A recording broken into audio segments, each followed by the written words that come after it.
Welcome to Fat Mermaids Make Waves, a podcast by the Society of Fat Mermaids. I'm your host, Mermaid Shay Monique, founder of the Society of Fat Mermaids. Join me as we chat with fabulous fat folks making waves and doing fantastic and interesting things. We will learn about body positivity and fat liberation, and we will occasionally chat to folks such as tail makers who make life easier for fat merfolk. Let's dive right on into this week's episode.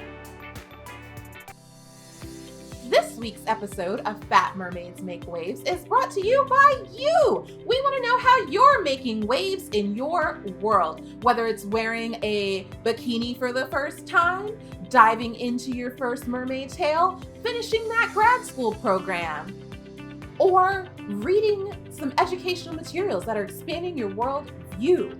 We want to know how you're making waves. Go on our website, fatmermaidsmakewaves.com, and leave us a voice memo that we may include on a future episode. Our first episode of Fat Mermaids Make Waves is a mini interview with Justine, the mermaid seamstress.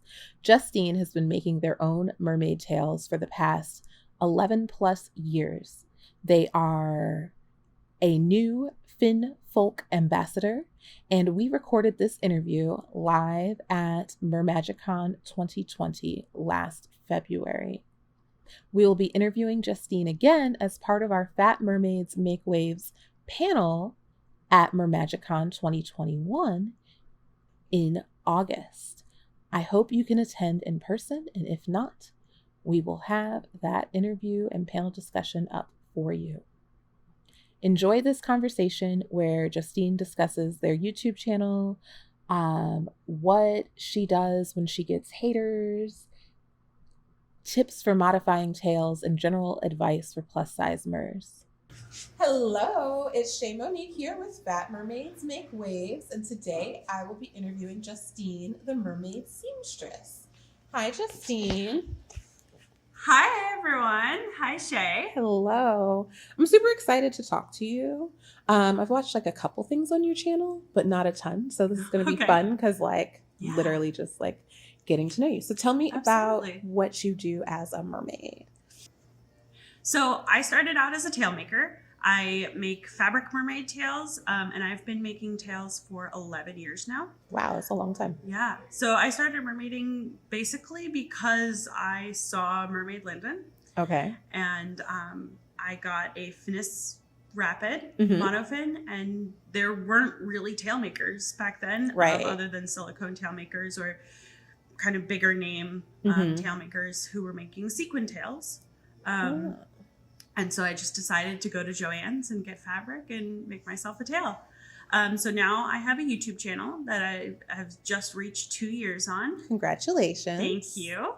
I'm really excited. And I share swimming videos and tail making tips, and also tips on how to be a plus size mermaid and kind of how to deal with the flack that you get for all of that.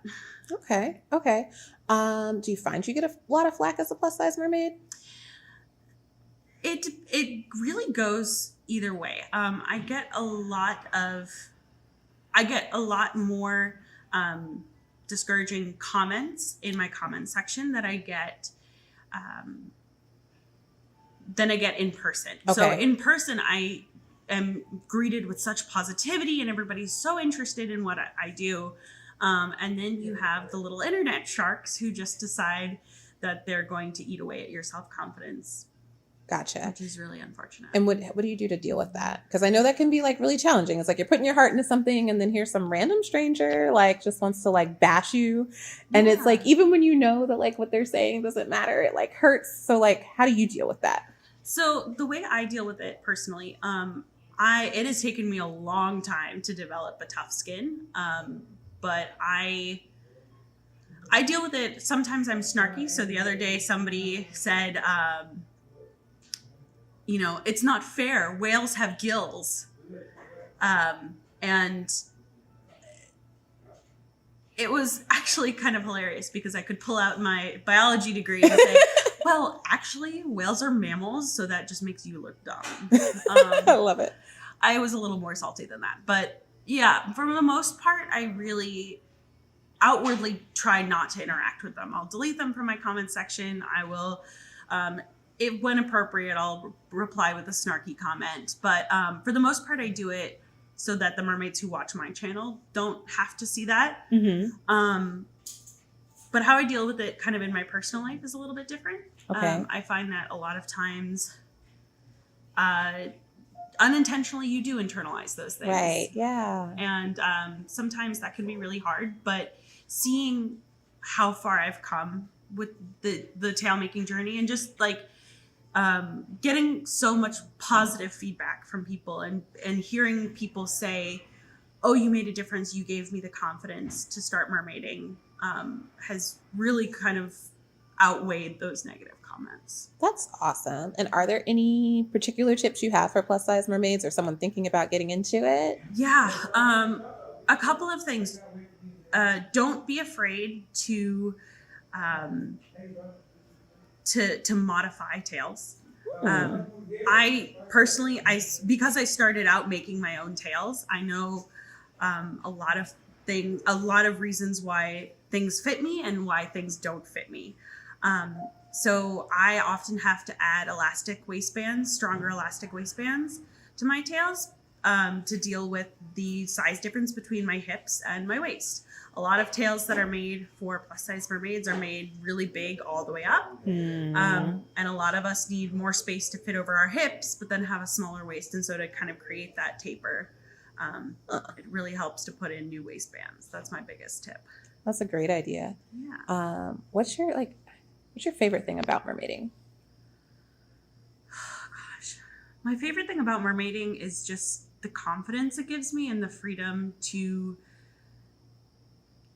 in my tails, express what I want to express and just be the mermaid that I think that they are. And the other thing is just the community. There's so many really awesome people that I've discovered through doing YouTube and through coming to the Mermagicon. And it's just really cool to see everybody's different images of mermaids and what they think. Okay. And what is like one of your favorite like mermaid memories or one of like your most magical mermaid experiences? I think my most magical mermaid experience. So I grew up going a lot to Abaco, Bahamas, and it's one of the northern areas of the Bahamas and the Family Islands that got hit by Hurricane Dorian. And swimming there has always been very magical to me. And when I realized that when Dorian hit them, it wiped out a lot of infrastructure and things like that. And a lot of people are still homeless because of it. Yeah.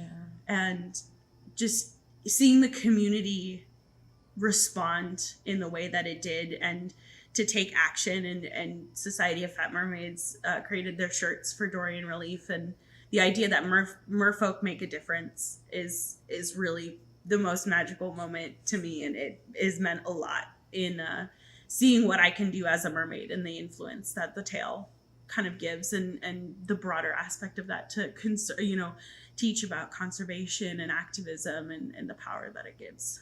Is there a particular cause that you personally champion as a mermaid? So probably the biggest cause that I hope to make a difference in is what's it called? Sorry, I have a blank. It's been a long weekend. I didn't say this in the beginning, but we are at the end of Mermagicon, and it has been a lot of wonderful things, but it has been a whole lot of wonderful things. And much like kids who go to 2 birthday parties in one day and come home and have ice cream, we're kind of all just a little done. Just a little done. So I really like to talk about sustainability in fisheries, and just the sustainability in terms of what your impact is when you go to the beach. So making sure that you're wearing appropriate sunscreens that are ocean safe, making sure that if you are entering into wild areas that you respect the wildlife that's there, whether that be mammals, fish, or coral, and just being sure to to bring that message to other people and to help our oceans stay clean and pretty and healthy. That's awesome. So you mentioned sunscreen. Is there a sunscreen you recommend that people use? I actually recommend, if you can, wearing like shirts and cover-ups. So so you have the UV protection. Yeah, so you have the UV protection without using sunscreen, and then look for sunscreens that particularly don't have oxybenzone in them and things like that. So titanium and zinc oxide are the two best, and only those ingredients. Okay. Yeah. Awesome.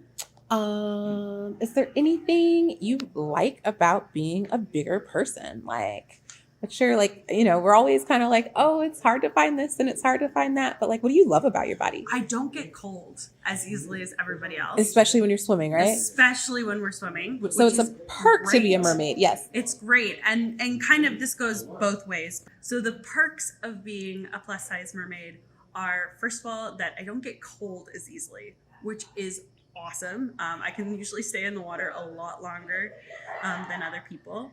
And the second thing kind of goes both ways, but it's really nice to be a little bit more floaty when you are doing something that is like exhausting and you're not constantly trying to stay up. So it does mean you have to compensate for it. So as being a mermaid, a lot of people like to sink, but you can put a little bit less energy into staying at the top and hanging out.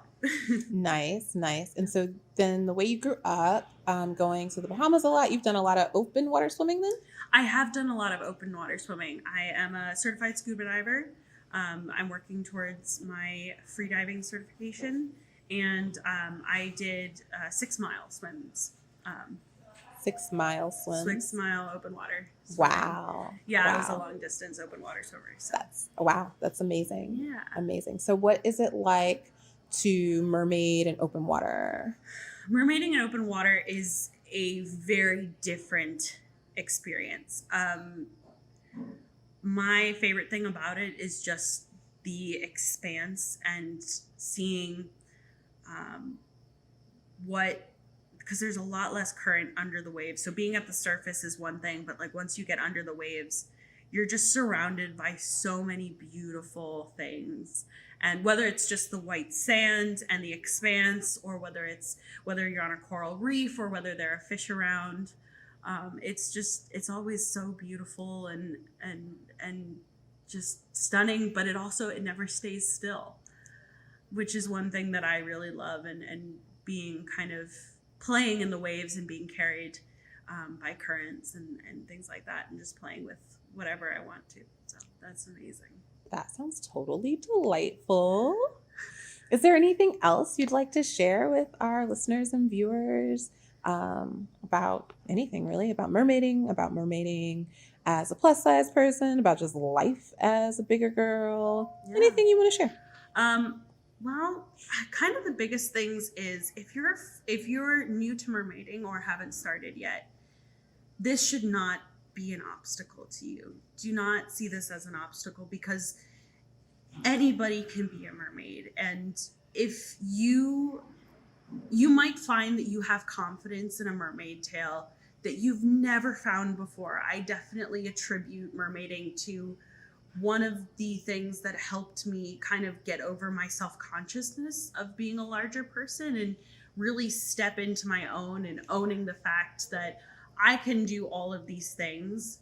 I'm a 6 mile swimmer. I spend so much time in the ocean. I am a scuba diver, and being able to say those things and recognize that whenever people tell you or make assumptions,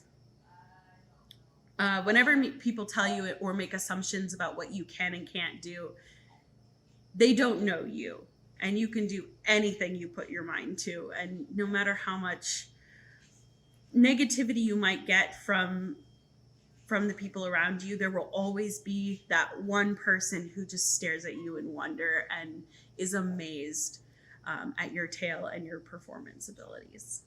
Awesome. And as Society of Fat Mermaids, we're we're kind of like actively trying to like reclaim the word fat, but I know that fat is a very like triggering and powerful word for a lot of people, and a lot of people just don't like it, and everybody kind of has their own way that they prefer to like describe their body type. How do you describe your body type? What language do you like to use? I actually really just use the word fat. I do not find that offensive anymore. I used to when I was younger, absolutely. But I think that using words like plus size, I am less comfortable with those because I feel like they're trying to sugarcoat something, which, and sugarcoating, by that I mean just that it's like, just go ahead and say it. Like, right. Yes, I'm fat and I'm fine. Like, you don't have to, I know, so you don't have to like tiptoe around it. And I think more importantly is like, it's not a bad word, but a lot of us just through society in general, and then often like we teach kids like, don't say that, that's a bad word. Yeah. And it's like, or it could just be a description. Right. Like using it definitely takes away, like I feel like using the word fat is empowering, but I also observed myself, like even with this interview, like saying plus size or larger or curvier, because I know so many folks grew up being offended by that word. So like, even though I'm like, we're the Society of Fat Mermaids and we're reclaiming the word fat and we're fat and it's okay and whatever, like when I am conversational with people, I go back into those old habits and like, Absolutely. I'm like, I don't want to offend anybody. Like, right. I know you agreed to do this interview, but like, I don't want to assume that you're with me on this journey. Yeah, Right. Exactly. And I grew up in a situation where like, trying to recognize and say like, oh, I'm a larger person or I'm a fat person, and having friends and family say like, oh no, you're not. And I'm like, right. like, yes, like you don't have to be offended to agree with me on that. Right. Cool. Thank you so much for chatting with me. Thank you so much for having me. It was so great excited to finally meet you in person. I know. This has been such an awesome weekend, just like meeting everybody. Yeah. Any final thoughts or words? No, thank you so much. You're And continue welcome. doing what you're doing. Thank you. Oh my gosh. I'm totally going to accept that dinner invitation because I have cool things to tell you. This has been a very productive weekend. Wonderful. All right. Fat Mermaids are indeed making waves. I'll just say that. Thank you so much. Thank you. Bye. Are you enjoying Fat Mermaids Make Waves? Are you planning on attending Mermagicon in August? Make sure you have a great seat at our live recording of Fat Mermaids Make Waves on Sunday, August 8th at 9:30 a.m. at Mermagicon. We are going to have a full panel of fabulous fat folk talking to you about their experience mermaiding. See you there.